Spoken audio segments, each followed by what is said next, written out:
नमस्कार दोस्तों, आज जिस मूवी के बारे में मैं बताने जा रहा हूँ, वो मूवी मुझे सीरियसली इतनी कोई ख़ास पसंद नहीं आई थी। बट चलिए, हमने एक विलन का रिव्यू किया था, तो उसी वजह से हम एक विलेन रिटर्न्स का भी रिव्यू कर ही देते हैं। तो चलिए शुरू करते हैं। एक नकाबपोश घुसपैठिया एक अपार्टमेंट परिसर में घुस जाता है, जहाँ वह आरवी मल्होत्रा नामक एक गायिका पर हमला करता है और उसे मार देता है। पूर्व सीबीआई अधिकारी और डीसीपी आदित्य राठौर के नेतृत्व में पुलिस ये निष्कर्ष निकालती है कि हमले की साजिश गौतम मेहरा ने रची थी, जो व्यवसायी दिवेश मेहरा का बड़ा बेटा है। बड़ा नहीं है, बेटा ही है बस। लेकिन उसके साथ ही एसीपी वी के गणेशन, एक आपराधिक मनोवैज्ञानिक विशेषज्ञ जिसने पहले ही आदित्य के मनोरोगी राकेश महादकर से जुड़े आखिरी बड़े मामले का अध्ययन किया है, यह मानने से इनकार कर देता है कि मामला इतना सरल है, क्योंकि कहानी गौतम के परिचय के साथ फ्लैशबैक में चली जाती है।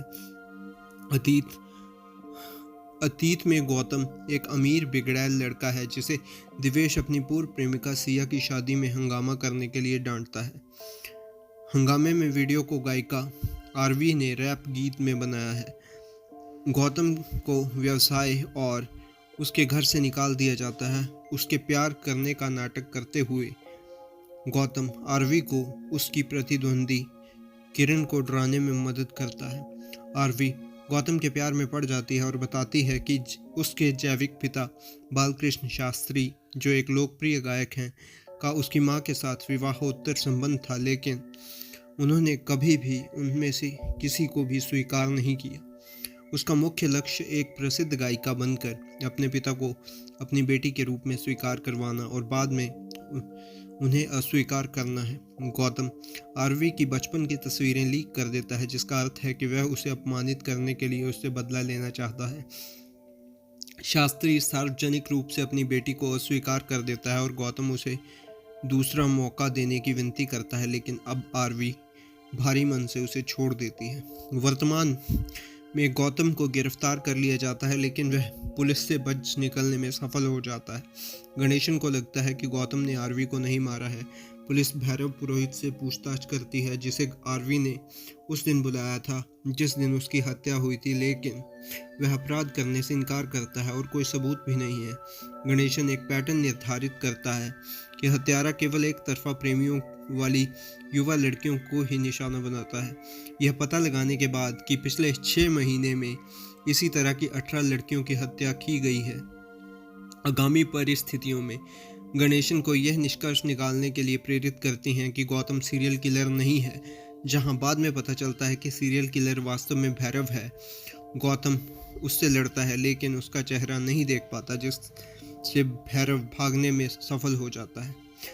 अब कहानी अतीत की तरफ चली जाती है। अतीत में भैरव एक कैब ड्राइवर है, जो अपने विधुर दोस्त केशव के साथ एक चिड़ियाघर संचालक के रूप में अंशकालिक काम करता है, जिसका एक बेटा यश है, लेकिन वह चिड़ियाघर में लाई जाने वाली यादृच्छिक लड़कियों के लिए उसे अनदेखा कर देता है। भैरव एक मॉल में रिटेल सेल्स गर्ल रसिका मापुस्का से मिलता है, उससे गहराई से प्यार करने लगता है और शादी की योजना बनाता है। एक दिन रसिका उन बदमाशों के एक समूह को घायल कर देती है, जो उससे छेड़छाड़ कर रहे थे, जिससे भैरव को उसका काला पक्ष पता चलता है। भैरव रसिका को प्रपोज करने का फैसला करता है, लेकिन वह उसे अपने विवाहित मैनेजर अतुल के साथ अतरंग होते हुए देख लेता है और उसका दिल टूट जाता है। बाद में रसिका उसे लड़कियों को मारने के लिए उकसाती है, जो अपने संबंधित प्रेमियों की भावनाओं का प्रतिदान नहीं करते। प्रतिदान इज्जत होती होगी, या मतलब रिस्पॉन्स नहीं करती। भैरव मानसिक रूप से प्रताड़ित होता है और दर्जनों लड़कियों की हत्या शुरू कर देता है। अब कहानी वर्तमान की तरफ आ जाती है। गौतम को भैरव के चिड़ियाघर का पता चलता है और वह उससे भिड़ने के लिए निकल जाता है। गणेशन को भैरव ने मार डाला, जिसने खुलासा किया कि आरवी जीवित है। आरवी चिड़ियाघर से भागने की कोशिश करती है, जहां उसे भैरव ने रखा था, लेकिन वह उसे पकड़ लेता है और एक भूमिगत पिंजरे में बंद कर देता है। जैसे ही गौतम और भैरव लड़ने वाले होते हैं, पुलिस आ जाती है और भैरव को हिरासत में ले लेती है। वे यश से पूछताछ करते हैं, जो भैरव को बचाव करने के प्रयास में केशव को फंसाता है।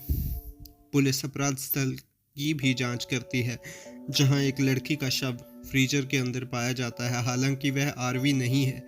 स्टेशन के बाहर गौतम भैरव और रसिका को गले मिलते हुए देखता है। उस शाम बाद में भैरव और रसिका चिड़ियाघर लौटते हैं और आरवी के पिंजरे में जाते हैं, जहां आरवी को होश आता है और वह भैरव को वहां मिले कांच के टुकड़े से मार देती है।